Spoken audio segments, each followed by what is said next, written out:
In the heart of Italy, in the eternal city of Rome, power wasn't just held by emperors and popes. For centuries, it was the currency of a handful of ruthless, ambitious families. They were the original puppet masters, their influence stretching from the blood-soaked floors of the Senate to the sacred halls of the Vatican. While you've probably heard of the Medici and the Borgia, another dynasty, older and for a time even more powerful, held the city in its grip. They were kingmakers who schemed to install their own bloodline onto the papal throne, amassing a fortune that could rival empires. But their insatiable ambition and a bitter, bloody rivalry that spanned generations would spark a downfall centuries in the making. This is the story of the Colonna, the Roman family that vied for control of the popes and ultimately lost everything. Imagine a family so powerful they could defy a pope, wage war in the church, and not only survive, but return stronger than before. Imagine a dynasty that saw the papacy not as a holy office, but as the ultimate family business, a prize to be won and exploited. The Colonna didn't just navigate the treacherous currents of medieval Rome,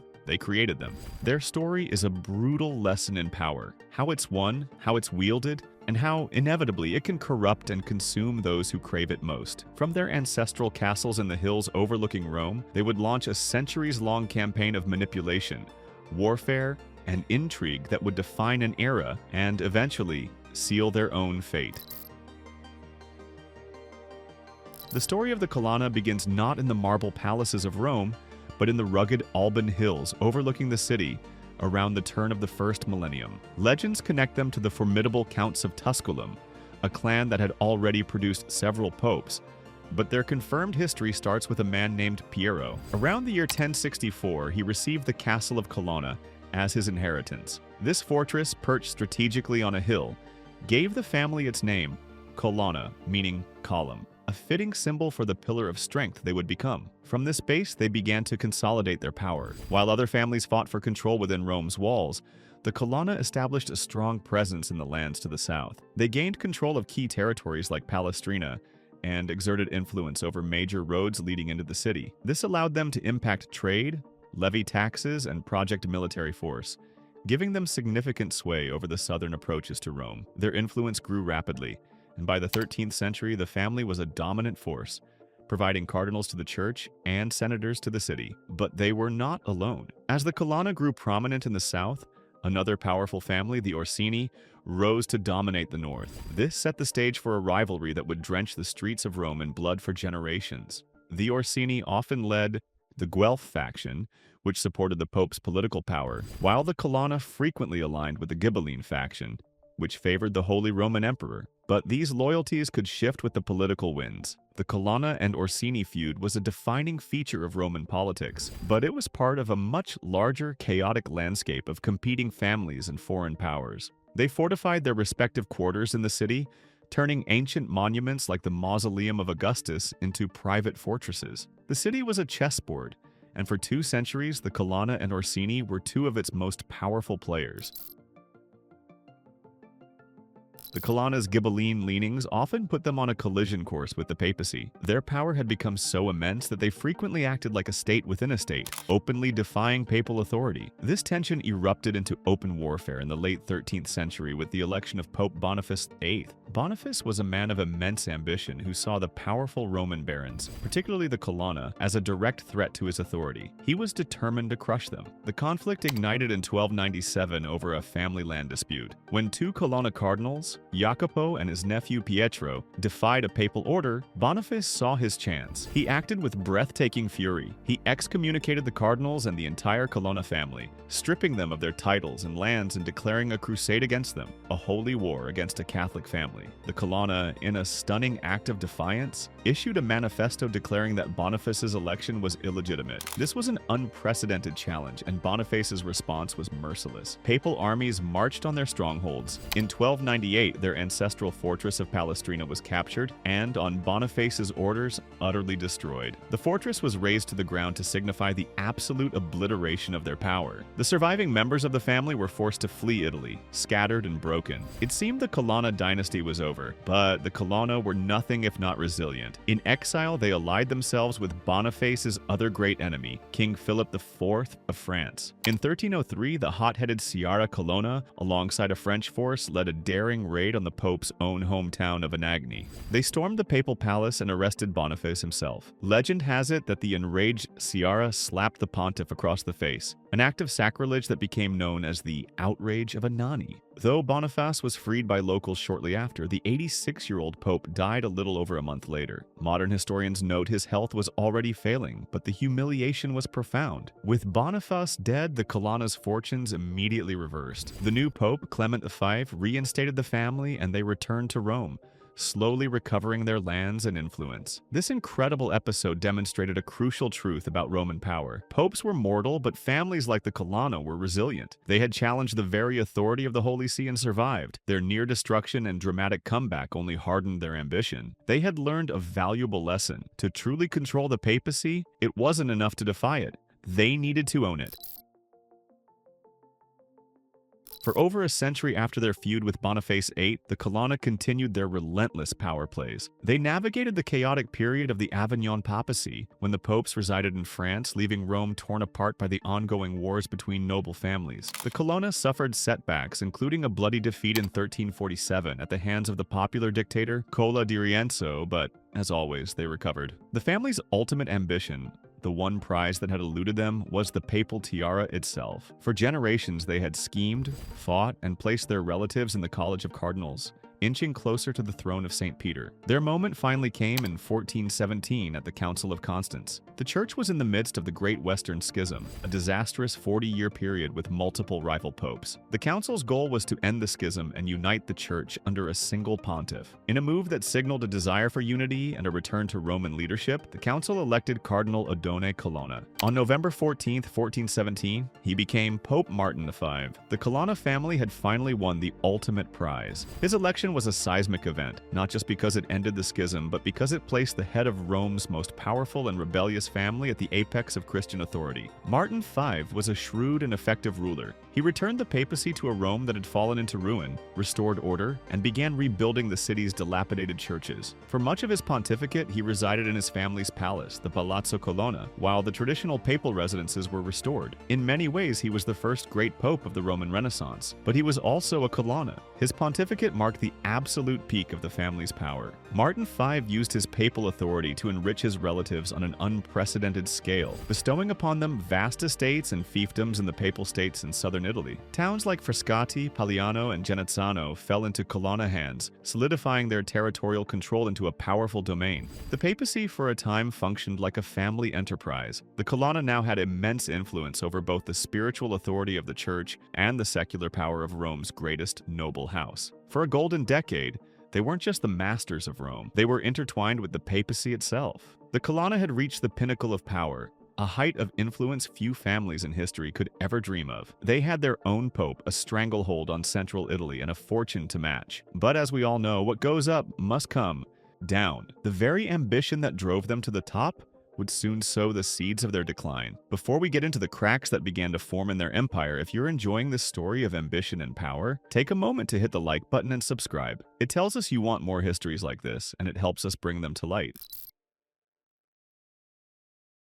Even with a pope in the family, the Colonna's identity was rooted in warfare. They were, first and foremost, men of arms. Their power had been built on military might, and they continued to produce formidable generals who played crucial roles on the battlefields of the 16th century. The most celebrated of these was Marcantonio II Colonna. Born in 1535, he was the archetypal Renaissance warrior prince. His defining moment came on October 7, 1571 at the Battle of Lepanto. A massive fleet from the Holy League, a coalition of Catholic states, confronted the navy of the Ottoman Empire. Marcantonio Colonna was appointed to command the papal contingent of 12 galleys under the overall command of Don John of Austria. In the heat of the battle, Marcantonio's squadron played a critical role in the Christian center left, helping to relieve pressure on other ships and turn the tide against the Ottomans. The victory at Lepanto was a massive psychological and military blow to the Ottoman Empire, and Marcantonio returned to Rome a hero. He was awarded a Roman triumph, an honor deliberately echoing the victories of ancient Roman generals, cementing the Colonna's reputation as major players on the international stage. But for every hero, there was often a rebel whose reckless ambition threatened to undo everything. A generation before Marcantonio, Cardinal Pompeo Colonna, a brilliant but turbulent man, felt he should have been elected pope in 1523 instead of his Medici rival. His personal enmity towards the new Pope Clement VII boiled over into outright rebellion. In September 1526, Pompeo masterminded a raid on the Vatican itself. His forces stormed St. Peter's Basilica and forced Pope Clement to flee for his life to the Castel San Angelo. This shocking act of aggression was a profound humiliation for the Pope. Worse, it catastrophically destabilized Rome just as a massive, unpaid, and mutinous imperial army was marching south. Pompeo's personal vendetta became a prelude to a far greater disaster. Just 8 months later, in May 1527, that same imperial army brutally sacked the city of Rome, an event of horrific violence that effectively ended the Roman Renaissance. While Pompeo was reportedly horrified by the destruction and gave refuge to citizens in his palace, his actions had helped open the gates to the wolves. The family's capacity for producing heroes was matched only by its capacity for producing rebels, whose ambitions repeatedly endangered both the family and the city they sought to rule. No dynasty, no matter how powerful, is immune to time and its own internal weaknesses. For the Colonna, the 17th century marked the beginning of a long, slow decline. The world that had allowed their feudal power to flourish was changing, and the family's own fractures were widening. One of the most significant causes was internal strife. For centuries, the family had been largely bound by a common enemy and a shared ambition. But with their position secure, rivalries and disputes began to fester. Succession conflicts became more common, pitting brother against brother and undermining the family's unity, sometimes leading to the division of their titles and estates. At the same time, the family faced mounting economic pressures. The Colonna lifestyle was ruinously expensive, requiring extravagant palaces, lavish patronage of the arts, and the upkeep of a court that rivaled royalty. The immense wealth accumulated under Pope Martin V was not infinite. The very foundation of their wealth, large feudal landholdings, was becoming obsolete as Italy's economy shifted. They were asset-rich, but increasingly cash-poor. This financial strain forced them to make decisions that would have been unimaginable in their heyday. Starting in the 17th century, they began to sell off parts of their ancestral lands. The sale of the castle of Colonna itself in the mid-17th century was a deeply symbolic moment. Their territorial power base was literally shrinking. Beyond their internal and economic woes, the political landscape of Europe was transforming. The age of feudal barons and their private armies was ending. Centralized nation-states with professional armies were on the rise. A family that could raise a few thousand men to bully a pope was no match for the might of the King of France. The long peace with the papacy that began in the late 16th century also had an unintended consequence. While it brought stability, it removed the primary conflict that had unified the family for generations. Without a papal enemy to fight, their identity as defiant warlords began to fade. As their political power waned, the Colonna underwent a profound transformation. Unable to dominate through military force, they leaned into a different kind of influence: cultural prestige. The 17th and 18th centuries marked their long sunset, a period where they transitioned from ruthless power brokers to grand patrons of the arts. Their focus turned inward to their magnificent residence in the heart of Rome, the Palazzo Colonna. The family poured what remained of their fortune into expanding the palace, creating a monument to their own legacy. The crowning achievement was the construction of the magnificent Galleria Colonna. This grand hall, a masterpiece of the Baroque style, was filled with an extraordinary collection of art by masters like Tintoretto, Veronese, and Guercino. The gallery's ceiling is a breathtaking fresco depicting Marcantonio Colonna's victory at Lepanto, a constant reminder of the family's glorious past. The family itself shifted from producing generals to producing diplomats and high-ranking prelates. They held the prestigious hereditary title of Prince Assistants to the Papal Throne, an honor they historically shared with their old rivals, the Orsini. This role placed them at the very side of the Pope during official ceremonies, a symbolic representation of their diminished but still respected relationship with the papacy. This era was one of immense glamour.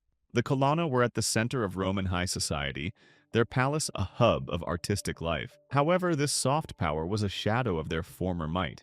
They were no longer kingmakers, but courtiers, respected for their ancient name and exquisite taste. Their power was no longer projected from the battlements of a castle, but displayed on the walls of a gallery. The Colonna had become living monuments to their own history, guardians of a glorious legacy in a world that had moved on.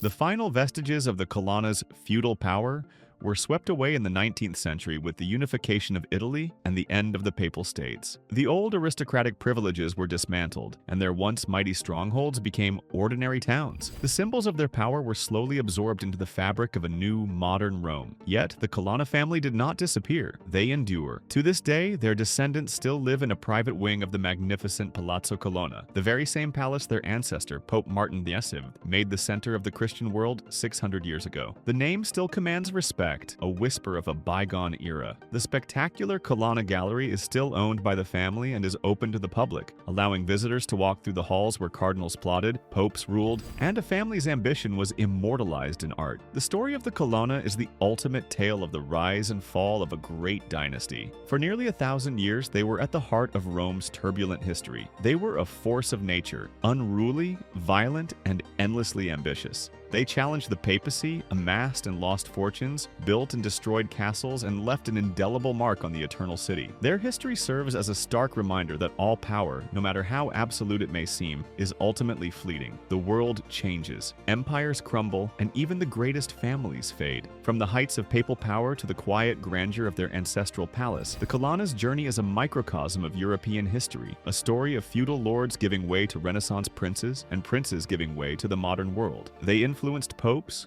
commanded fleets, and built a legacy in stone and canvas that survives to this day. But in the end, they could not control the one thing that defeats all dynasties: time. Their epic struggle for dominance leaves us with a lingering question. Was their decline the inevitable price of their own relentless ambition? Or could one different choice, one less rivalry, have preserved their empire against the tides of history? What do you think? Let us know in the comments below.